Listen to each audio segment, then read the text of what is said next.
Pride and Prejudice. Chapter 5.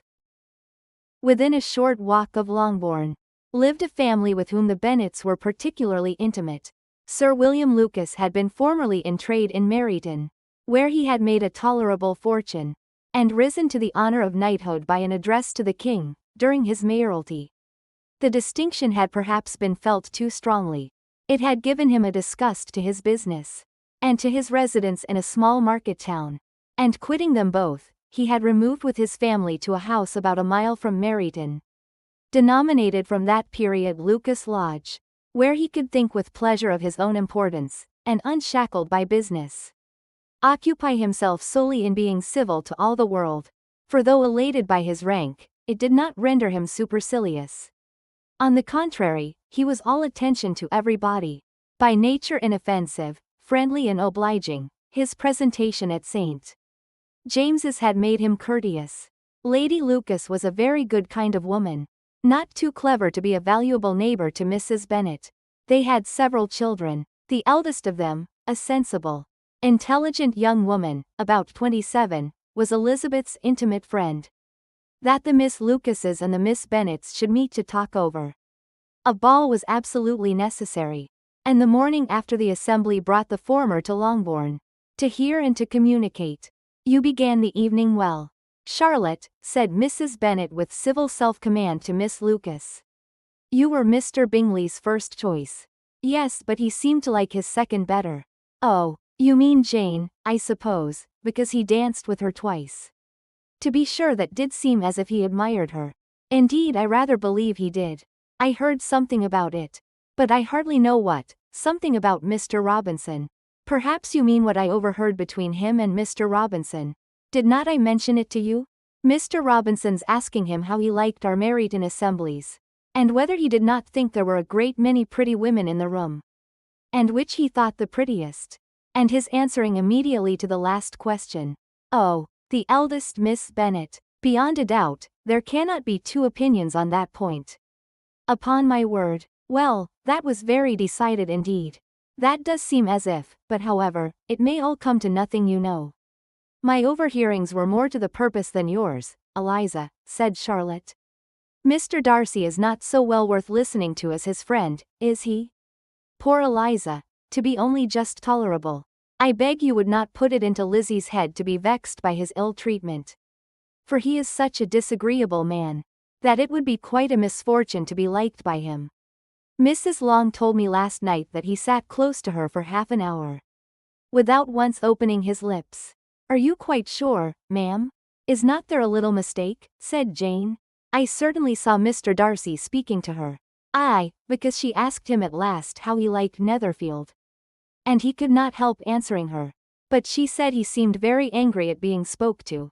"Miss Bingley told me," said Jane, "that he never speaks much unless among his intimate acquaintance. With them he is remarkably agreeable." "I do not believe a word of it, my dear. If he had been so very agreeable he would have talked to Mrs. Long. But I can guess how it was. Everybody says that he is ate up with pride, and I dare say he had heard somehow that Mrs. Long does not keep a carriage, and had come to the ball in a hack chaise." "I do not mind his not talking to Mrs. Long," said Miss Lucas, "but I wish he had danced with Eliza." "Another time, Lizzie," said her mother. "I would not dance with him, if I were you. I believe, ma'am, I may safely promise you never to dance with him." "His pride," said Miss Lucas, "does not offend me so much as pride often does, because there is an excuse for it.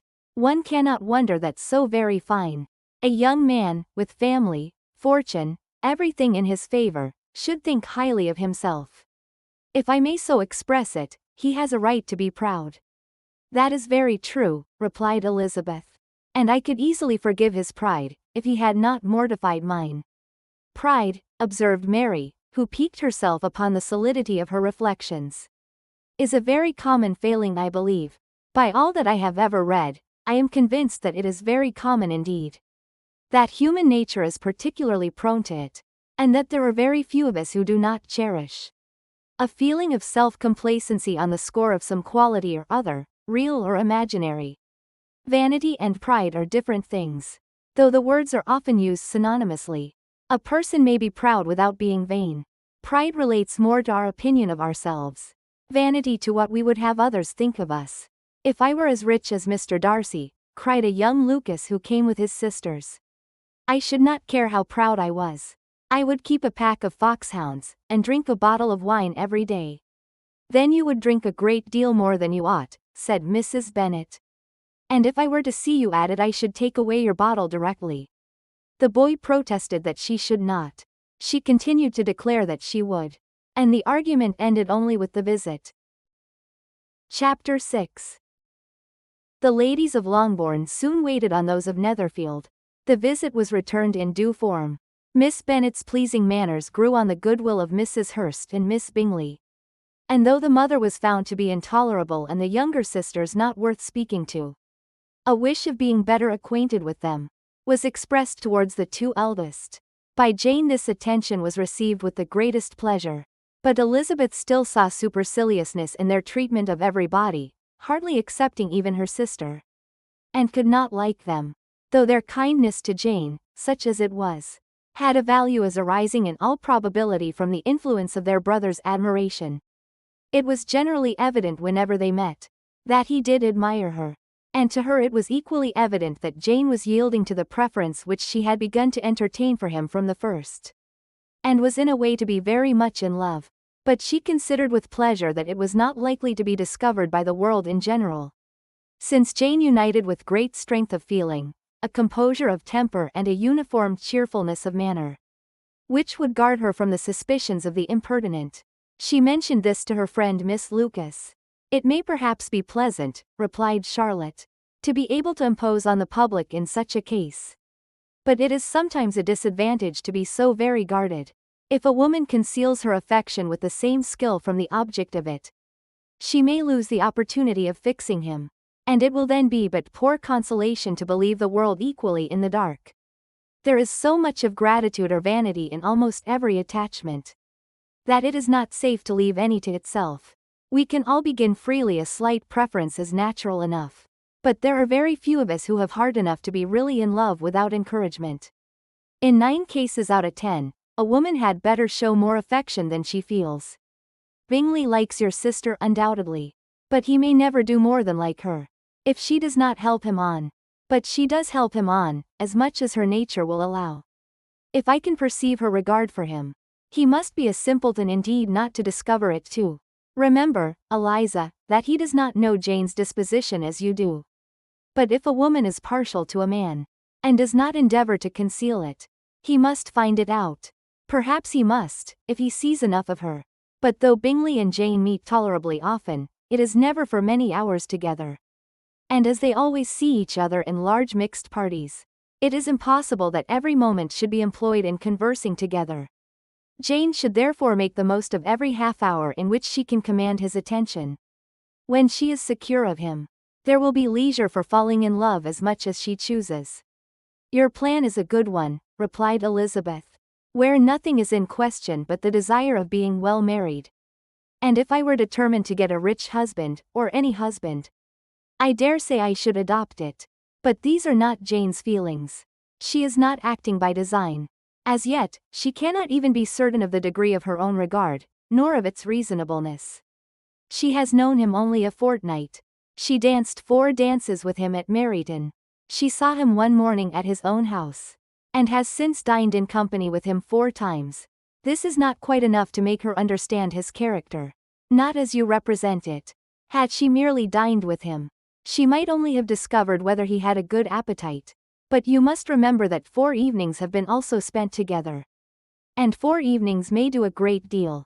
Yes, these 4 evenings have enabled them to ascertain that they both like vingt un better than commerce. But with respect to any other leading characteristic, I do not imagine that much has been unfolded. Well, said Charlotte, I wish Jane success with all my heart.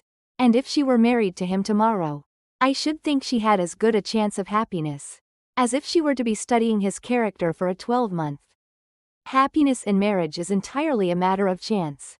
If the dispositions of the parties are ever so well known to each other, or ever so similar beforehand, it does not advance their felicity in the least. They always continue to grow sufficiently unlike afterwards to have their share of vexation. And it is better to know as little as possible of the defects of the person with whom you are to pass your life. You make me laugh, Charlotte. But it is not sound. You know it is not sound. And that you would never act in this way yourself. Occupied in observing Mr. Bingley's attentions to her sister, Elizabeth was far from suspecting that she was herself becoming an object of some interest in the eyes of his friend. Mr. Darcy had at first scarcely allowed her to be pretty. He had looked at her without admiration at the ball. And when they next met, he looked at her only to criticize. But no sooner had he made it clear to himself and his friends that she had hardly a good feature in her face, than he began to find it was rendered uncommonly intelligent by the beautiful expression of her dark eyes. To this discovery succeeded some others equally mortifying, though he had detected with a critical eye more than one failure of perfect symmetry in her form. He was forced to acknowledge her figure to be light and pleasing. And in spite of his asserting that her manners were not those of the fashionable world, he was caught by their easy playfulness. Of this she was perfectly unaware. To her he was only the man who made himself agreeable nowhere, and who had not thought her handsome enough to dance with. He began to wish to know more of her, and as a step towards conversing with her himself, attended to her conversation with others. His doing so drew her notice. It was at Sir William Lucas's where a large party were assembled. "What does Mr. Darcy mean," said she to Charlotte, "by listening to my conversation with Colonel Forster? That is a question which Mr. Darcy only can answer. But if he does it any more I shall certainly let him know that I see what he is about. He has a very satirical eye, and if I do not begin by being impertinent myself, I shall soon grow afraid of him." On his approaching them soon afterwards, though without seeming to have any intention of speaking, Miss Lucas defied her friend to mention such a subject to him, which immediately provoking Elizabeth to do it, she turned to him and said, "Did not you think, Mr. Darcy, that I expressed myself uncommonly well just now, when I was teasing Colonel Forster to give us a ball at Meryton?" "With great energy, but it is a subject which always makes a lady energetic. You are severe on us." "It will be her turn soon to be teased," said Miss Lucas. "I am going to open the instrument, Eliza, and you know what follows. You are a very strange creature by way of a friend, always wanting me to play and sing before anybody and everybody. If my vanity had taken a musical turn, you would have been invaluable. But as it is, I would really rather not sit down before those who must be in the habit of hearing the very best performers." On Miss Lucas's persevering, however, she added, "Very well, if it must be so, it must." And gravely glancing at Mr. Darcy, "There is a fine old saying, which everybody here is of course familiar with. Keep your breath to cool your porridge. And I shall keep mine to swell my song." Her performance was pleasing, though by no means capital. After a song or two, and before she could reply to the entreaties of several that she would sing again, she was eagerly succeeded at the instrument by her sister Mary, who having, in consequence of being the only plain one in the family, worked hard for knowledge and accomplishments, was always impatient for display.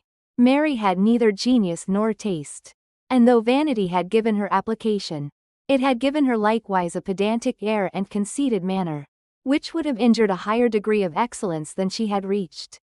Elizabeth, easy and unaffected, had been listened to with much more pleasure, though not playing half so well, and Mary, at the end of a long concerto, was glad to purchase praise and gratitude by Scotch and Irish airs. At the request of her younger sisters, who with some of the Lucases and 2 or 3 officers, joined eagerly in dancing at one end of the room, Mr. Darcy stood near them in silent indignation at such a mode of passing the evening, to the exclusion of all conversation, and was too much engrossed by his own thoughts to perceive that Sir William Lucas was his neighbour. Till Sir William thus began, "What a charming amusement for young people this is, Mr. Darcy. There is nothing like dancing after all. I consider it as one of the first refinements of polished societies."